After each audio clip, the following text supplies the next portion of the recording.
সপ্তাহের তৃতীয় কার্যদিবসে সূচকের মিশ্র প্রবণতায় চলছে ঢাকা স্টক এক্সচেঞ্জের লেনদেন। সবশেষ পরিস্থিতি জানাতে চলে যাচ্ছি ডিএসই এর ওয়েবসাইটে। এখন পর্যন্ত 1.5 ঘন্টা হয়েছে ঢাকার পুঁজিবাজারে লেনদেন শুরু হয়েছে এবং সকাল থেকেই ঊর্ধ্বমুখী নিম্নমুখী মিশ্র প্রবণতা দিয়ে চলছিল ঢাকার পুঁজিবাজারের লেনদেন এবং এখন এই মুহূর্তে 3 সূচকই দেখা যাচ্ছে ঊর্ধ্বমুখী অবস্থানে রয়েছে। 3 সূচকের চিত্রটা একটু যদি দেখাই, প্রধান সূচক বা ডিএসই এক্স সূচক, সেই সূচকে এখন পর্যন্ত 1.5 ঘন্টার লেনদেনে 8.75 পয়েন্ট বেড়েছে।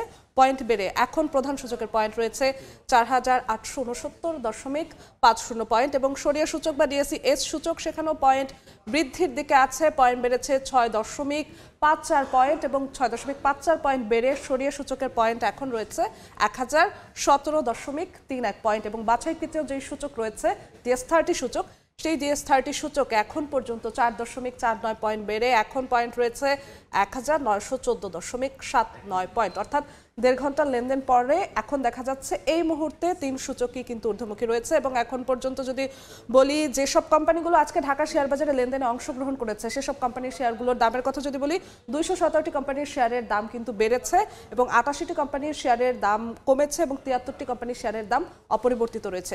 টাকার অঙ্কে এখন পর্যন্ত 1.5 ঘন্টায় লেনদেন হয়েছে 105.71 লাখ টাকা এবং কোন কোম্পানিগুলো আসলে লেনদেনে কতটা অংশগ্রহণ করেছে, কত কোটি টাকা লেনদেন করেছে সেই চিত্রটা যদি একটু দেখাই, টপ 20তে যদি একটু তাকাই, 1 নম্বরেই রয়েছে আজকে লেনদেনের প্রগতি লাইফ ইন্স্যুরেন্স। এই কোম্পানিটি ঢাকার পুঁজিবাজারে 1.5 ঘন্টায় আজকে লেনদেন করেছে 7.77 লাখ টাকা।